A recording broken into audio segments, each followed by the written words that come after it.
Jelajahi cara baru mendapatkan informasi. Download Metro TV Extend sekarang. Ada perubahan. Kembali lagi di Suara Rebuan. Suara Perubahan. Nah, oke pemirsa dan juga Kang Ridwan dan juga Bang Leonard dan juga Mbak Melani. Tadi kan memang Bang Leonard sudah membahas mengenai sumber polusi utama. Kita buka lagi sekarang datanya dari mana saja sumber polusi di Indonesia. Kita akan tampilkan di belakang yang juga pemirsa bisa lihat secara langsung di layar kaca Anda pemirsa. Ternyata penyumbang polusi tertinggi ini adalah kendaraan. Seperti yang tadi dibicarakan ya sama Bang Leonard juga ada 44%, disusul dengan 31% itu industri.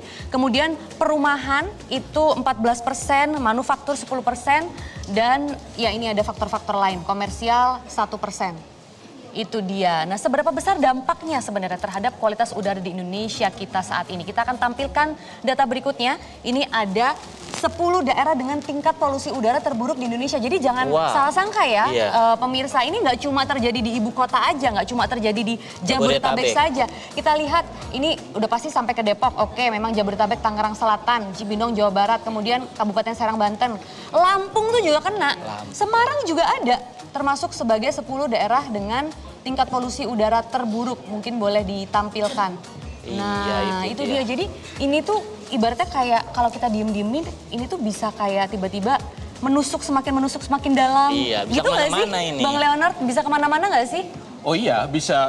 Kan ada faktor angin, ada tapi juga bukan soal angin sebenarnya, soal bahwa itu ada yang missing loh di yang pertama. Nggak ada PLTU batubara di situ kelihatannya.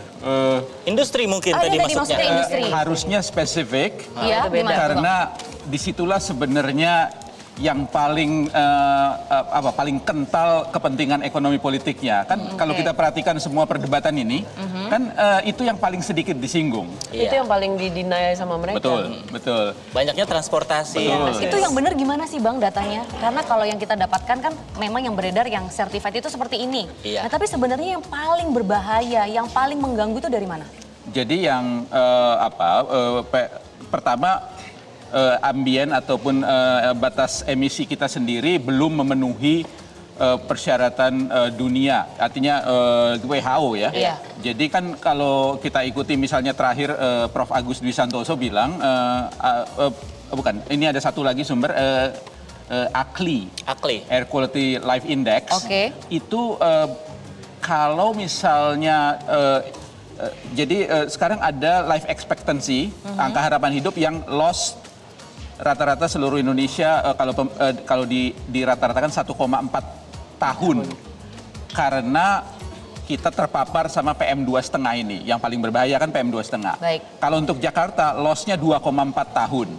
Bila ini dibandingkan bila kita mengikuti standar WHO.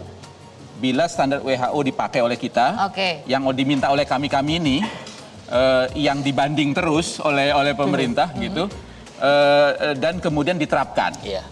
Nah itu kita punya persoalan PLTU ini misalnya, ini ada di mana-mana, bukan hanya di Jakarta, tetapi di sekitar 100 km dari Jakarta itu setidaknya ada 13. Wow.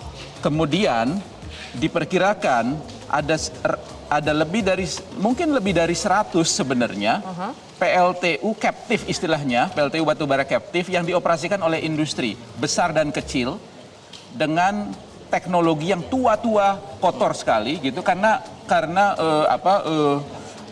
pengawasannya rendah sekali. Dan itu penyumbang terbesar dibandingkan transportasi atau penyumbang terburuk begitu? Transportasi masih lebih besar, tapi ini signifikan sekali.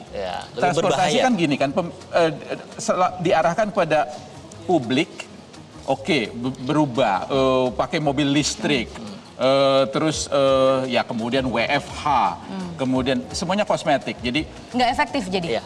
Kalau mau efektif beneran, Go to the core.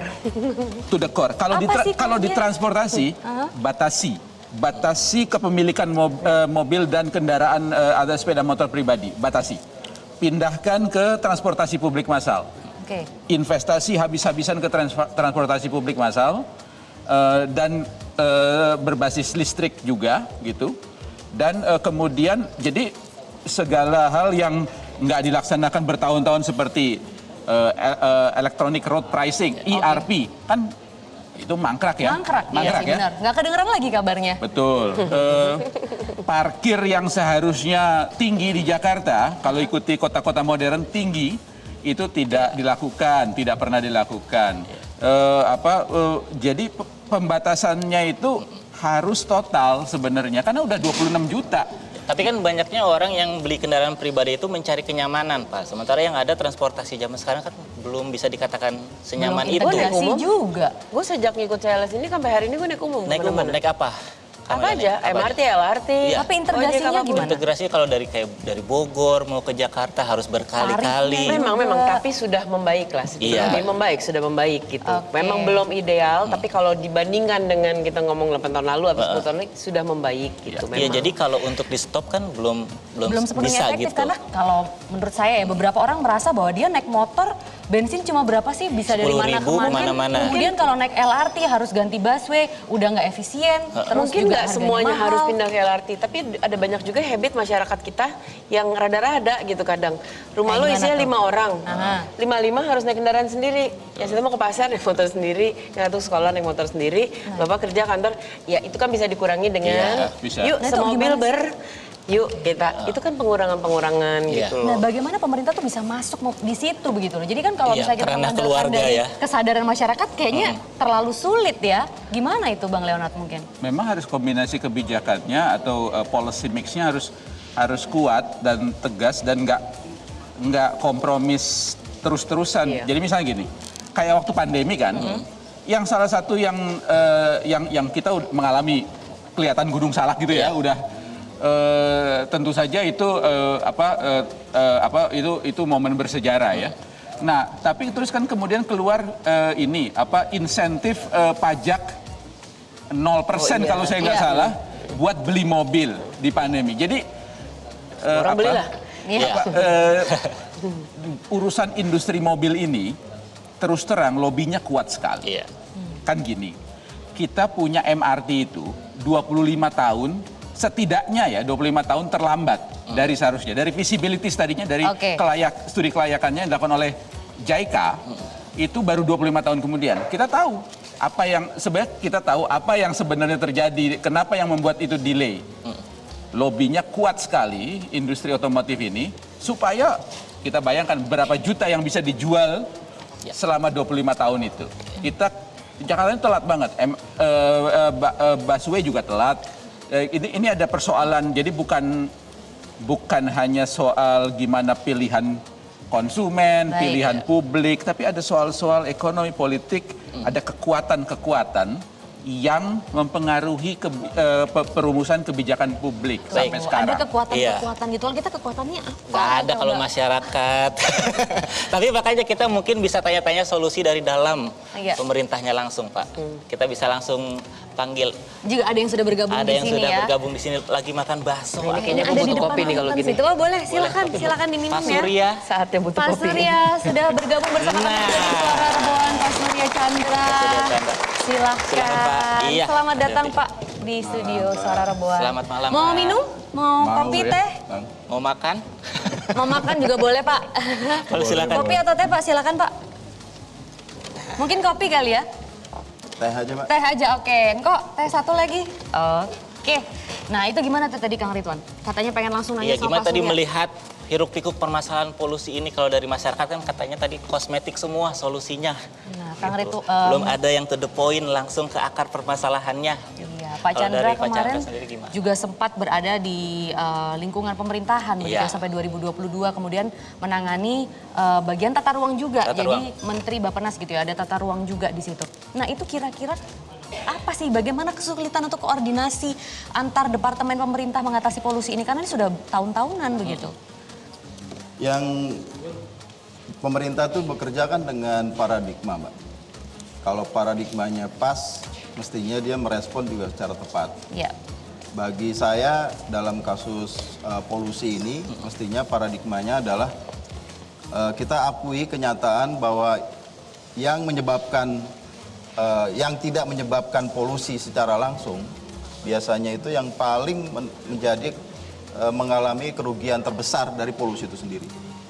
Jadi masyarakat ini nih yang tidak tahu apa-apa, yang kontribusinya terhadap polutan tuh relatif kecil, tapi justru yang paling mengalami kerugiannya.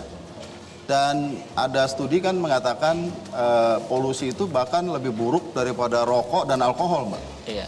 Dari sisi kesehatan publik. Dengan kata lain memang sangat penting sekali kita membahas ini, kemudian memberikan langkah-langkah yang konkret begitu.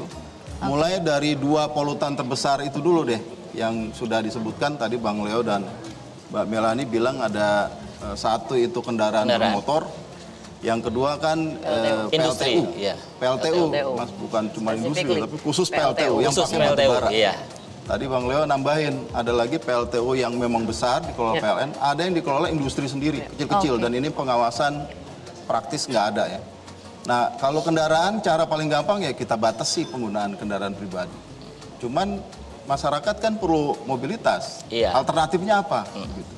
Kalau industri ya diperketat aja, batas emisi kan sudah ada. Untuk membuat pabrik aja mereka harus punya AMDAL dan sebagainya. Jalan nggak sih tapi itu Pak selama ini? Kalau jalan kita nggak ngalamin polusi, Mbak.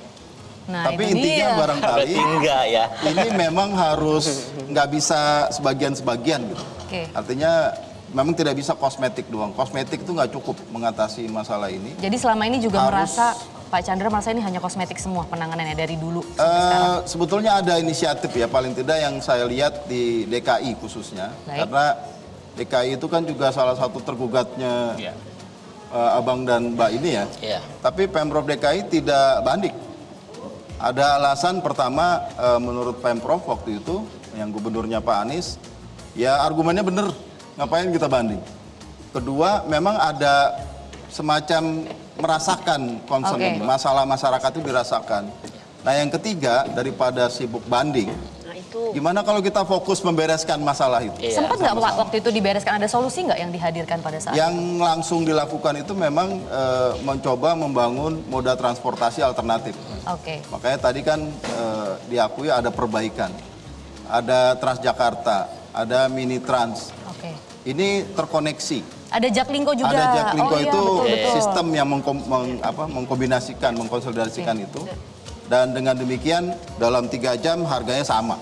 Jadi orang terdorong gitu untuk menggunakan. Dan memang secara faktual terjadi peningkatan dari 144 juta pengguna kendaraan umum di DKI jadi 280 juta sekarang Oke. per bulan. Luar biasa. Dengan kata lain memang orang mulai ada, tapi memang juga beban makin banyak ya. Iya. Artinya kan kita kan sejak waktu pandemi sedikit enak udah Iya. Jakarta. Iya, Karena di rumah jarang semua. banyak orang yang di Tapi rumah setelah aja gitu ya, jarang dihapuskan beraktivitas. PPKM, wah orang kemana-mana gitu. Iya. Jadi memang ada semacam euforia orang mau bermobilitas.